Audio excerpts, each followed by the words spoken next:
بالکل یہی صورتحال تھی۔ حضرت حسین رضی اللہ تعالیٰ عنہ کا فیصلہ بالکل 100% درست فیصلہ تھا، اور صحابہ اکرام کا روکنا اس وقت وہ ٹھیک ہے اپنی جگہ پر درست تھے، لیکن ان کی بات کو نہ ماننا کوئی غلطی نہیں تھی۔ حضرت حسین رضی اللہ تعالیٰ عنہ نے جو فیصلہ کیا وہ بالکل درست فیصلہ تھا۔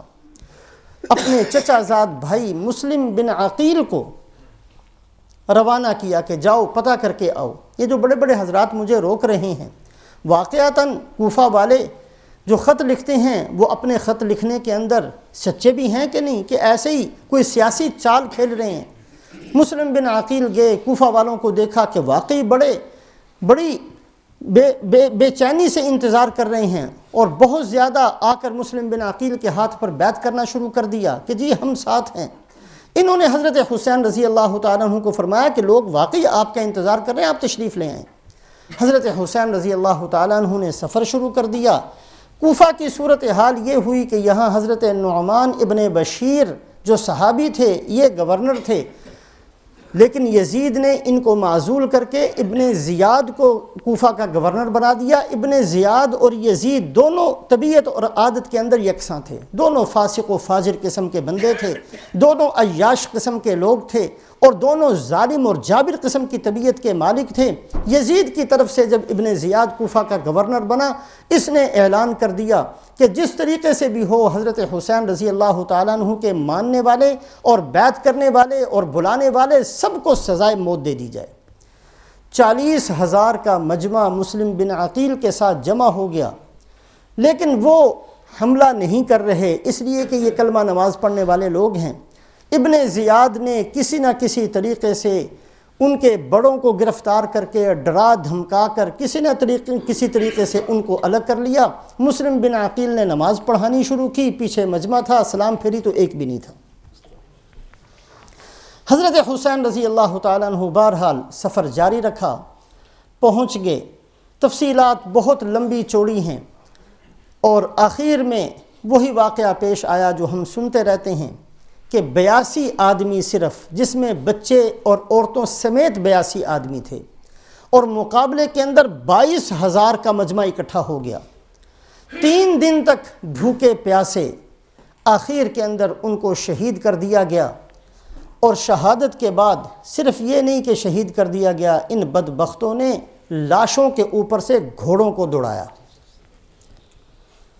اور اس کے بعد حضرت حسین رضی اللہ تعالیٰ عنہ کے سر مبارک کو لے کر یزید کے دربار میں پہنچنا تھا، لہٰذا سفر لمبا تھا، سر کو ایک نیزے کے اوپر رکھ کے اوپر کرتے تھے، سارا دن چلتے رہتے، رات ہوتی تو اس کو کسی اونچی جگہ پر نیزہ گاڑ دیتے اور رات کو آرام کر لیتے، صبح اٹھ کر پھر چل پڑتے۔ یہ ان کا طریقہ تھا، اس طریقے سے یزید کے دربار میں پہنچ رہے تھے۔ ایک جگہ پر حضرت حسین رضی اللہ تعالیٰ عنہ کے سر کو جب ایسے گاڑنا شروع کیا، وہاں ایک پادری تھا، عیسائی پادری، جو کبھی اپنے گرجے سے باہر نہیں نکلتا تھا۔ وہ باہر نکلا، اس نے کہا کہ بھائی میرے پاس اس وقت 80,000 درہم ہیں، وہ میں سارے کے سارے تمہیں دے دیتا ہوں، یہ مبارک سر ایک رات کے لیے مجھے دے دو۔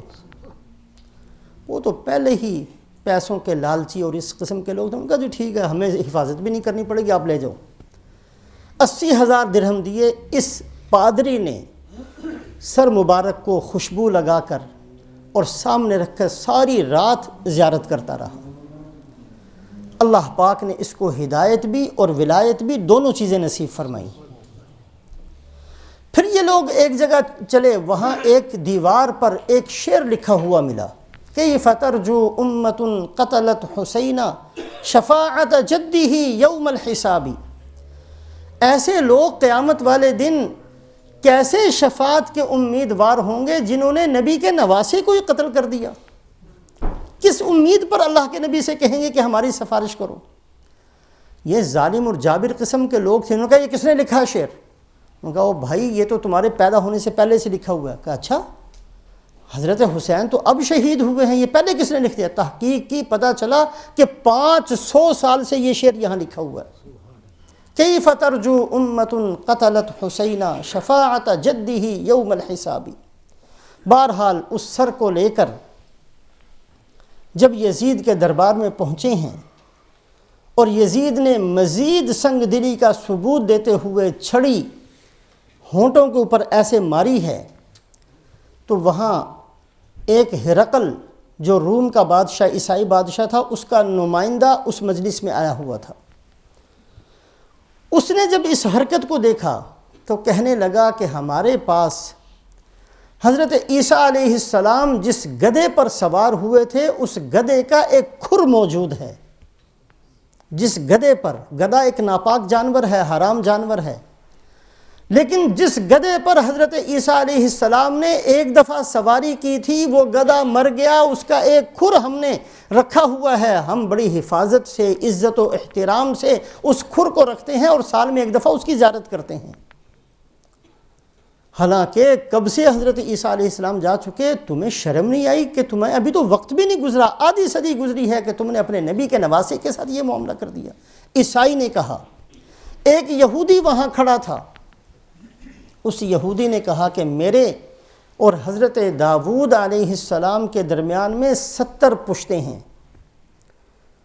70 پشتوں کے اندر میں حضرت داؤد علیہ السلام کی اولاد میں سے ہوں، 70 پشتیں ہیں میرے اور حضرت داؤد علیہ السلام کے درمیان میں، لیکن یہودی آج بھی میری عزت و احترام اس لیے کرتے ہیں کہ میں ان کی اولاد میں سے ہوں، اور تمہاری حالت یہ ہے کہ ابھی صرف 50-55 سال گزرے ہیں اور تم نے اپنے نبی کی اولاد کے ساتھ یہ کچھ کر دیا، یہ دلیل ہے کہ تم غلط ہو۔ یہودیوں نے، عیسائیوں نے بھی یزید اور یزید کے ارد گرد والوں کو غلط کہا۔ روایات کے اندر آتا ہے کہ حضرت حسین رضی اللہ تعالیٰ عنہ کو جب شہید کیا گیا 3 دن آسمان اتنا سیاہ ہو گیا تھا کہ دن میں تارے نظر آتے تھے، 3 دن تک دن میں تارے نظر آتے رہے، 3 دن ایسا رہا۔ مسجد اقصی بیت المقدس کے اندر جس پتھر کو اٹھایا جاتا نیچے سے تازہ خون نکلتا۔ سدی ایک بزرگ ہیں، وہ فرماتے ہیں کہ میں کربلا کے اندر بہت بعد میں ایک آدمی کا مہمان بنا، کھانا کھاتے ہوئے جو بات چیت ہو رہی تھی، بات چیت کے اندر یہ بات بھی آئی، میں نے اپنے میزبان سے کہا کہ جو لوگ بھی حضرت حسین رضی اللہ تعالیٰ عنہ کی شہادت میں شریک ہوئے ہیں ان کو دنیا کے اندر ہی بہت ذلت آمیز موت کا سامنا کرنا پڑا ہے۔ تو وہ میزبان کہنے لگا نہیں ایسی باتیں بنائی ہوئی ہیں، میں بھی انہی میں سے تھا، مجھے تو کچھ نہیں ہوا، بس یہ کہنا تھا۔ اس کے بعد چراغ درست کرنے کے لیے کھڑا ہوا، کپڑوں کو آگ لگ گئی، سارا جسم اس کا جلنا شروع ہوا، قریب میں نہر تھی اس میں جا کر اس نے غوطے لگائے، لیکن اس پانی نے بھی اس آگ کو نہ بجھایا اور مر گیا۔ منصور ایک بزرگ ہیں، وہ فرماتے ہیں کہ شام کے اندر میں نے ایک آدمی دیکھا جس کا دھڑ انسانوں جیسا تھا، اس کا چہرہ خنزیر جیسا تھا، اور میں نے اس سے کہا کہ اللہ کے بندے یہ کس گناہ کی نحوست ہے، یہ کیا ہوا تجھے؟ کہا میری عادت یہ تھی کہ میں سونے سے پہلے حضرت علی رضی اللہ تعالیٰ عنہ اور حضرت علی رضی اللہ تعالیٰ عنہ کی اولاد پر لعنت بھیجا کرتا تھا، معاذ اللہ ثم معاذ اللہ۔ ایک دفعہ میں اس کو وظیفے کے طور پر کر کے سو گیا اور میں نے خواب میں سرکار دو عالم صلی اللہ علیہ وسلم کی زیارت کی۔ حضرت حسن رضی اللہ تعالیٰ عنہ تشریف فرما ہیں۔ حضرت حسن نے کہا جی یہ بندہ ہمارے خاندان کے اوپر بڑی لعنتیں بھیجتا ہے، تو آپ نے غصے کے اندر خواب ہی میں میرے چہرے پر تھوک دیا، جس کی وجہ سے میرا چہرہ خنزیر جیسا بن گیا۔ حضرت حسین رضی اللہ تعالیٰ عنہ کی شہادت اس اعتبار سے کبھی بھی بھلائی نہیں جا سکے گی کہ پورا خاندان اس معرکے کے اندر شہید ہوتا ہے، بھائی بھتیجوں کی تعداد 34 ہے، اور اللہ پاک بہت ساری چیزیں اس دنیا میں دکھا دیتے ہیں۔ دنیا دار الجزا نہیں ہے، بدلے کی جگہ نہیں ہے، بدلے کی جگہ اللہ نے مرنے کے بعد رکھی ہے، لیکن کچھ چیزیں دنیا کے اندر ہی نظر آ جایا کرتی ہیں۔ حضرت حسین رضی اللہ تعالیٰ عنہ کا سارا گھرانہ شہید ہوتا ہے، نرینہ اولاد صرف ایک بچتی ہے، ایک بیٹا بچتا ہے حضرت حسین رضی اللہ تعالیٰ عنہ کا، امام زین العابدین جن کا لقب ہے، ان کا نام بھی علی تھا۔ یہ باقی بچتے ہیں، بہت چھوٹے تھے، بیمار تھے، کسی وجہ سے یہ شہید نہیں ہوئے، ان کو کیسے انہوں نے چھوڑ دیا؟ ایک نرینہ اولاد حضرت حسین رضی اللہ تعالیٰ عنہ کی بچی ہے، اور یزید کے 20 بچے تھے جس وقت یہ واقعہ ہوا. یزید کے 5 بیٹیاں تھیں، 15 بیٹے تھے. 15 بیٹے تھے یزید کے اس وقت، 5 بیٹیاں تھیں. اور حضرت حسین رضی اللہ تعالیٰ عنہ کا صرف نرینہ اولاد میں سے ایک بیٹا باقی بچا. اللہ پاک نے ایسی برکت دی ہے کہ حضرت حسین رضی اللہ تعالیٰ عنہ کی اولاد آج بھی پوری دنیا کے اندر ملتی ہے، اور ایک بندہ بھی ایسا نہیں ملے گا جو یہ کہے کہ میں یزید کی اولاد میں سے ہوں. دنیا بدلے کی جگہ نہیں ہے، یہاں بدلہ ہر ایک کو نہیں ملتا.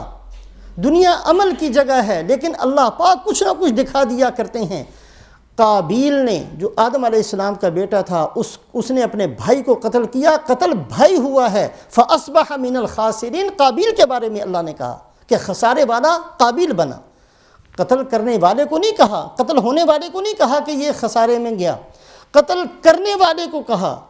بہت سارے بدبختوں نے اپنی حکومت کے نشے کے اندر، اقتدار کے نشے کے اندر، مال کے نشے کے اندر جب اندھے ہو کر چلتے ہیں، دنیا کے اندر بظاہر یہ نظر آتا ہے کہ انہوں نے غلبہ حاصل کر لیا، لیکن اللہ دنیا ہی کے اندر ان کو نیچا کیا کرتے ہیں. یہ سارا واقعہ بار بار ہم سنتے رہتے ہیں. اس میں جو قابل غور بات ہے، بہت زیادہ سوچنے کی بات ہے کہ آخر اتنا بڑا گناہ ان لوگوں نے کیوں کیا. اگر یہ کہا جائے کہ اقتدار کا نشہ تھا وہ تو یزید کو ہوگا، یا یزید کے چند بندوں کو جو ارد گرد تھے ان کو ہوگا.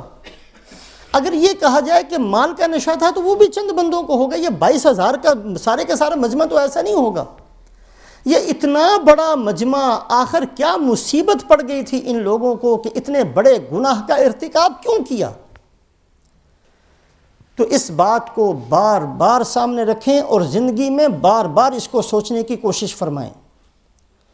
اس امت کا ایک بہت بڑا جو مسئلہ ہے جو ہمیشہ رہے گا، وہ یہ ہے کہ یہ امت بار بار اس مصیبت کے اندر مبتلا ہوگی کہ بے دینی کو دین سمجھے گی،